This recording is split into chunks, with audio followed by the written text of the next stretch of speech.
আজকের ভিডিওতে আমি আপনাদেরকে দুর্গম পাহাড়ি আঁকা বাঁকা একটা রাস্তা দেখাবো। এই রাস্তাটা দেখুন কি চমৎকারভাবে আঁকা বাঁকা হয়ে উপরে উঠে গেছে। পুরো ভিডিওটি দেখতে থাকুন। এই রাস্তাটা কিন্তু বেশ দীর্ঘ আর পুরো রাস্তায় এরকম চমৎকার বাঁক রয়েছে। চিন্তা করে দেখুন একটা ড্রাইভার যখন এই রাস্তাতে ড্রাইভ করবে তাকে কতটা পরিশ্রম করতে হবে, আর সব সময় তাকে কিন্তু তীক্ষ্ণ দৃষ্টিতে রাস্তার দিকে খেয়াল রাখতে হবে। একটু এদিক ওদিক হলেই একটা ঝামেলায় পড়বে। বেশ চমৎকার সাপের মতো আঁকা বাঁকা হয়ে চলে গেছে রাস্তাটা, পাহাড়ি একটা রাস্তা। আর এই রাস্তা কোথায় অবস্থিত, লোকেশন কোথায়, কি নামে এই রাস্তা, সব কিছুই আপনাদেরকে জানাবো। তার আগে রাস্তার যে সৌন্দর্য সেটা আপনাদেরকে দেখাই। দেখুন ওই গাড়িটা কিন্তু ওপরের দিকে উঠে যাচ্ছে, এটা কিন্তু সমতল জায়গা না। একটু ভালোভাবে লক্ষ্য করলেই ব্যাপারটাকে বুঝতে পারবেন। এই যে সামনে গিয়ে আরেকটা বাঁক পেয়েছে, এটা দেখুন, এখানেও কিন্তু বেশ চমৎকার বাঁক রয়েছে। এই পুরো রাস্তাটিতে 38টি বাঁক রয়েছে। চিন্তা করে দেখুন, 38টি বাঁককে ক্রস করে ওকে সামনে এগিয়ে যেতে হবে।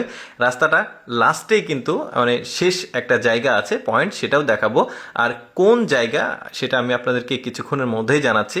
লোকেশন কোথায় আছে আপনারা চাইলে ঘুরে বেরিয়ে দেখতে পারেন, তবে এটা দেশের বাইরের রাস্তা, চায়নার রাস্তা। তো দেখি আমরা শেষ পর্যন্ত যে রাস্তার এই বাঁকটা কোথায় গিয়ে শেষ হয়। এই গাড়িটা কিন্তু চলেই যাচ্ছে, আর এই গাড়িটা কিন্তু ড্রোনের মাধ্যমে এই ফুটেজটাকে কাভার করা হচ্ছে। আর এই গাড়িটা কিন্তু চলে যাচ্ছে। এই যে সামনে একটা ছোট্ট গ্রাম আছে, গ্রামটাকে দেখা যাচ্ছে।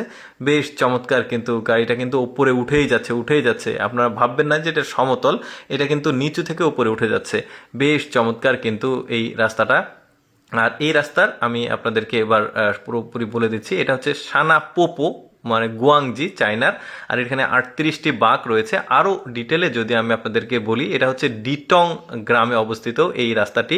ডংমিয়াও township, Duan county, Hechi city, Guangxi, চায়নার। তো ঠিকানাগুলো একটু কঠিন, কারণটা হচ্ছে এটা চায়নার রাস্তা, যেহেতু চায়নার নামগুলো একটু কঠিন হয়। তো যাই হোক, দেখতে পাচ্ছেন সামনে কিন্তু আরও বেশ চমৎকার কিছু বাঁক পাওয়া যাবে। সেই বাঁকটাও আপনাদেরকে আমি দেখাচ্ছি। এই যে দেখতে পাচ্ছেন, এখান থেকে কিন্তু ওই যে আগের মতো কিছুটা সেই রকমই বাঁক পাওয়া গেছে। দেখুন ড্রাইভার কিন্তু অনেকটা সতর্কতার সহিত এই ড্রাইভটা করছে। অনেকে বলতে পারেন যে সোজাসুজি রাস্তাটা করলে কি সমস্যা ছিল। দেখুন মানে এই যে ঢালু যে জায়গা রয়েছে, এই জায়গাতে আসলে সোজাসুজি রাস্তা এরকম তৈরি করা যায় না, কারণ ওদের তো মাথায় কম ব্রেন নাই, বুদ্ধি নাই। ওরা সব কিছু বুদ্ধি খাটিয়ে রাস্তাটাকে তৈরি করে। দেখতে পাচ্ছেন পাহাড়ি এইরকম রাস্তা কিন্তু বেশ মানে রয়েছে, চায়নাতে রয়েছে, ইন্ডিয়াতে প্রচুর পরিমাণে রয়েছে, আমাদের বাংলাদেশের বান্দরবনের পার্বত্য অঞ্চলগুলোতেও, বান্দরবনেও রয়েছে। বেশ চমৎকার। এই যে রাস্তাটা কিন্তু সামনে গিয়ে শেষ হবে, ডিটং যে গ্রামটা, ওই গ্রামটা এখানে শেষ। দর্শক, কেমন লাগলো ভিডিওটা কমেন্ট করে জানাবেন। আর এইরকম ব্যতিক্রম ভিডিও প্রতিদিন দেখতে আমাদের লেটস গো ফেসবুক পেজটি ফলো রাখতে পারেন।